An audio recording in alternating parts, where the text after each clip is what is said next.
Hello, how are you? I'm Viviana Guayo-Maruri and I'd like to welcome you to Más allá de la apariencia podcast, a name inspired by my book released in 2021. In this space, we will explore some of the topics featured in my book such as limiting beliefs, personal image, etiquette, and communication. We will also have moments to share anecdotes, experiences, and interviews that will expand your personal and professional growth. Welcome, everybody. Hello, welcome to a new episode of Más allá de la apariencia. Today, we're going to switch things up a little bit because everything is going to be in English. And I have a very special guest, Mabi Baratau. She's my English mentor, an excellent professional, and a wonderful human being. She's also the creator of the Global Leaders Program. And Mabi, please, can you tell us more about you, your expertise, and the program? Of course, Bibi. First of all, thank you for having me. I'm very honored to be here today. And, well, about me, I have been an English coach for more than 15 years, which makes me feel a little bit old, but okay. And I have worked with kids, I have worked with teenagers, but mostly for a long time, I've been working with adults, specifically professionals who struggle with English for work, English for professional purposes. And it's a very different type of student and a different type of client when you deal with adults. You know that very well. Very well. And it's been a challenge because what we do is, I am the director of TCE English, is the English School for Professionals. And what we do is change that mindset a little bit of thinking that you need to understand English as a subject. You know what I mean? Because it's everything about how perfect the grammar is or how much vocabulary I know, when actually what you need to do when you learn another language is to communicate. And that's what is usually, I think there's a misconception around it, and it's been challenging to change it. And then you mentioned the Global Leaders Program. That's a program that I created not so long ago, just some months ago, because of, working with professionals for a long time. I realized that there's a lot of people who have a really great level of English. Like when I met you and you told me, but I don't feel comfortable in English. I don't feel comfortable speaking in front of a lot of people in English. But you had a great level already. So I was thinking, okay, why are there so many people that have a great level of English and are afraid to take that step and speak up? And that's why I created the Global Leaders Program. And that is so true because that was 100% my case. I have been learning English since I was 4 years old, but when I have to speak, it's like I start feeling very nervous. And I found Mabi on social media, and I can assure that it is a before and after, because now I feel more secure, even though today we are having an spontaneous conversation. And I wanted to create this episode. The name is Owning Your Voice in English, because I remembered so clearly when Mabi told me, you are such a great professional in Spanish. You are great giving conference in Spanish, so start owning your voice in English. And I never forgot that phrase, start owning your voice in English. And I invite anyone who is listening to this episode that if you are in the same position, that if you have lost opportunities like I lost opportunities before because of my fear to stand up and speak in English, this episode is for you. And if you are in a level where you feel you don't know a lot of English, this episode is also for you, because today English is not a luxury. English is a necessity, and when you own your voice in English, it can open you a lot of opportunities. So Mabi, thank you once again for being here. And I'm going to ask you a first question. Why do you think people that have a great level of English feel so nervous when they have to negotiate or when they have to give a conference 100% in English? Well, many things get involved in those moments. And I think one of the most important elements to mention is pressure. Okay, when you are in a situation in which you need to have things under control, and there's a lot of pressure coming in, it's really hard to give your best and to show your value and to communicate your value. So in that moment, people usually get controlled by that fear of that pressure and don't understand that it's up to us to reduce the pressure in those moments, which is what I worked on with you, for example, in the Global Leaders Program. If you feel this fear of what are people going to think about me if I make a mistake? What if I make a mistake? What if I don't sound perfect? And all of those added pressures that are unnecessary make it really difficult for people to be present in that moment. And in order for you to be able to negotiate properly, to sell, to network, you need to be present because you need to connect. And one thing that I discovered is that there is no connection without being present. And when you're thinking about all of these things, oh my God, if I make a mistake, what's gonna happen? What are they gonna think of me? You're not present. You can think of for example, if you think of your face when you're in front of someone and you're worrying too much about making a mistake, I assure you it's not going to be a nice face. It's going to be more like a scared face. And that shows. And it's really hard to connect with another person if that's what you're leading with. So I think that's one of the most important reasons is the pressure and not knowing how to handle it. Okay, I agree. And because I've been there, it's that we are afraid of being judged. We are so afraid of being judged. And I remember when I was having these sessions with Mabi, the first thing is that you told me, especially Latinos, we tend to speak a lot and we are not straight to the point. So in English, less is more. That's one thing that I remembered. And also that there is a huge difference between communication and executive or professional communication. What can you tell us about this difference? Well, I think you are the expert on that also. In Spanish. Yes. No, I mean, in general, you know now that if you are a leader in Spanish, you are a leader in English. Remember that those attributes do not belong to Spanish. They belong to you. We've talked about this. But I think, well, something that you have mentioned now is that rambling that happens when you are speaking English many times. Because you're nervous, because you want to get it over with, you start speaking really fast and you start kind of vomiting words without any type of structure, order. And in that moment, when you are speaking English and it's not your first language and you are not used to practicing it too much, your structure and your preparation is going to be very important, and you know that. So whenever you go into a situation or you're going to be exposed to a situation in English, you need to be prepared and you need to have structure. And that structure should be based on conciseness. Many times, if you're concise, if you go straight to the point, you communicate with a lot more impact than if you start rambling without any sort of structure or order. For example, right now, I have not prepared anything. I haven't seen any questions, but I try to keep an order and a structure so that nothing gets lost in the way. So the first advice should be structure and preparation. Absolutely. And I agree 100% with you. You know now that we are having this spontaneous conversation, I try to think everything in English, and you're going to see the difference between this episode, which is not prepared, and with another episode that is going to be 100% prepared. But I want to know another advice, because we have preparation and structure, and more than an advice, some tips that what if when we're speaking we realize we made a mistake? What can we do? Because we paralyzed.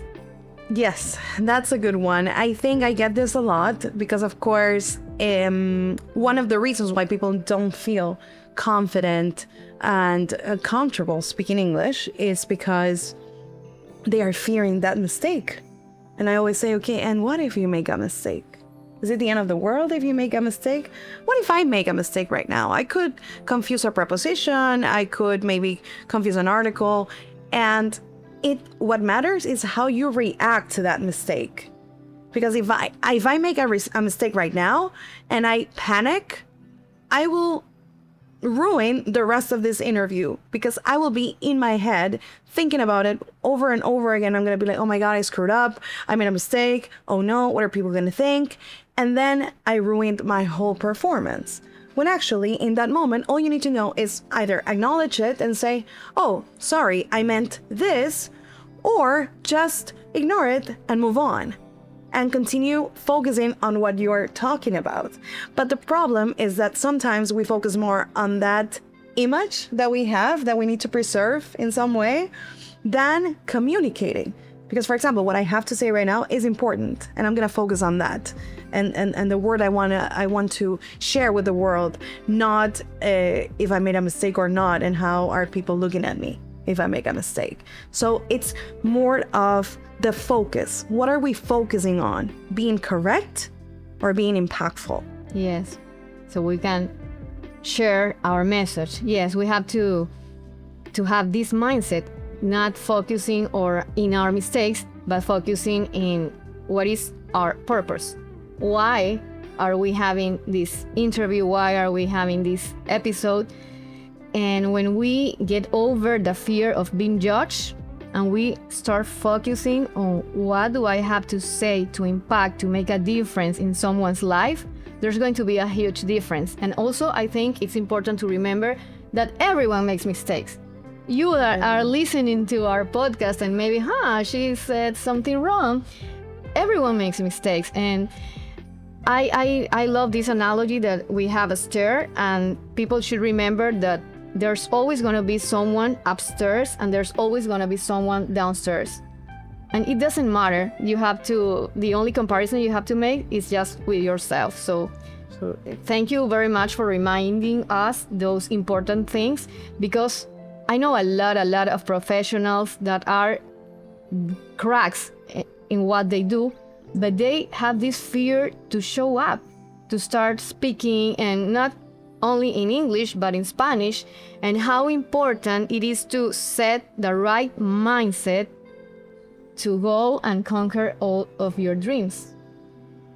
Okay, and talking again about structure, can you give us, because you say, okay, you have to have a structure when you start speaking, but can you tell us more about how this structure should be? Well, that's a good question. Well, there's many structures. In the program, I work on many different types of structures, but there is one in particular that I love, and it's my favorite of the whole program. I know it's your favorite too. Yes.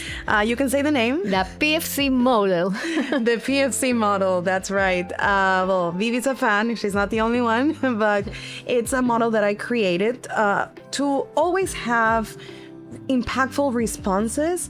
And it's not only for questions, because it started as a way to answer questions, but then I realized it was very helpful for many things.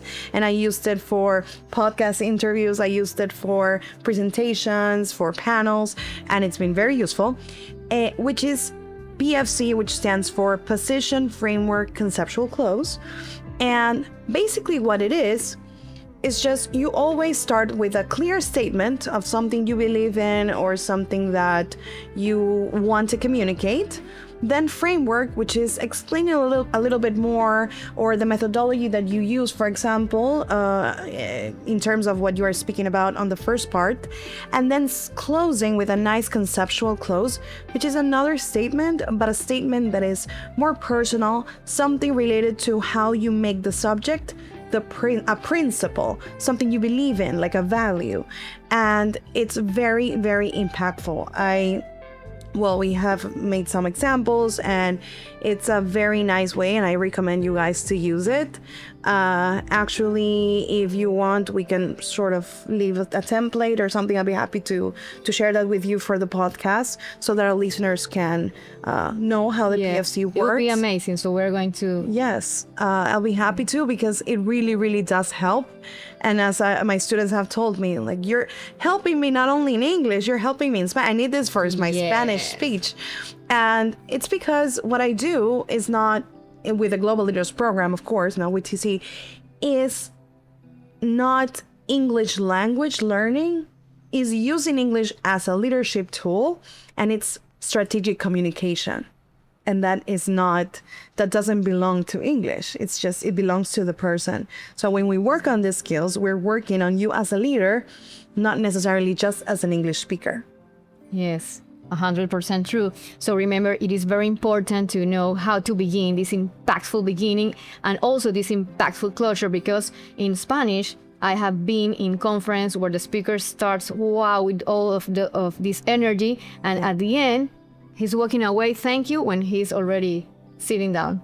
Wow. And yeah, I think closure, as you said before, is so important. And I have another question.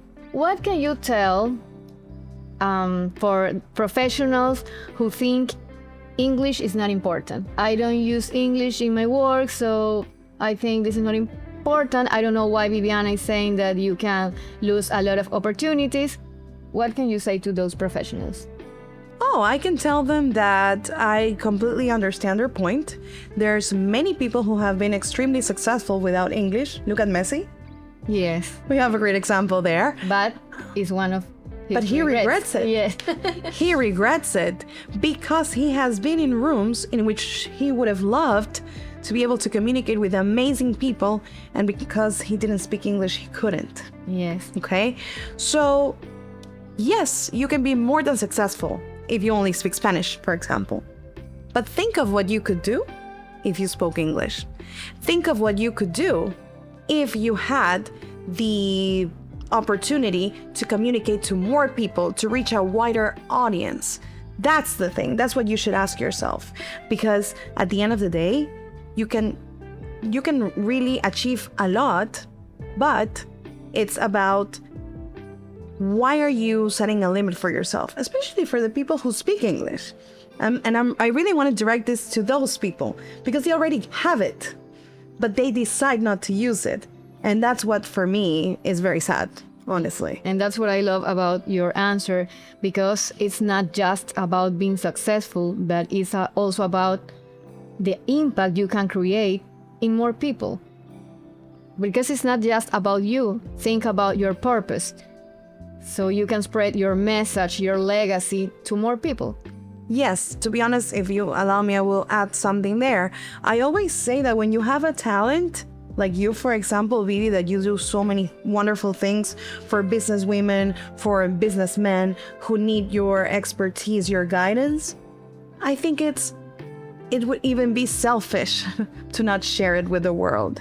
When you have a talent like that, you kind of immediately have a responsibility to share it with the world. And that's what I believe. So why keep it to yourself, or why keep it to a small group of people when you can actually help a lot of people around the world? And that's what I always think about.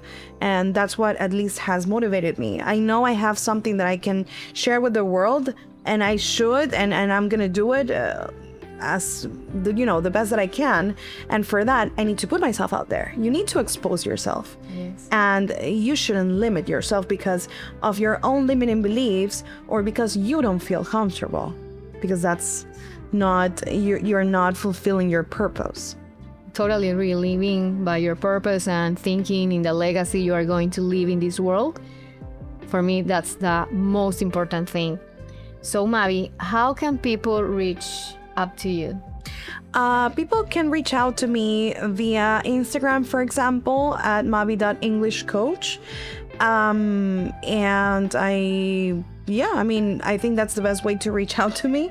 And then my English school, which is the tce.english.intl, or our website, which is www.tceenglish.com. Those are the ways to contact us, yeah. And before we say goodbye, can you please give us a final message, something that you want to say to people to consider about speaking more in English? What I would say is make sure you are focusing on what matters, because many times we are being our worst enemies and we are sabotaging our own growth and our own opportunities. So I highly recommend you to kind of make an analysis of what is holding you back, really get to the bottom of it. What I have worked with my students at the Global Leaders Program is really identifying and analyzing all those blockages, all those fears, all those things that are holding them back because they are amazing leaders. Discover what that is and work on it, heal it, so that you can actually grow and you can actually develop yourself as an international leader. Because if you've got it and if you speak English, then you should not be afraid to use it, and you shouldn't be afraid to put yourself out there and really contribute more wonderful things to the world. That would be my recommendation. Thank you very much, Mabi. So remember to own your voice in English, and you'll see the difference in these huge opportunities that will come up to you. Thank you very much for listening to this episode. Thank you, Mabi, once again. See you on the next episode. Bye-bye. Bye.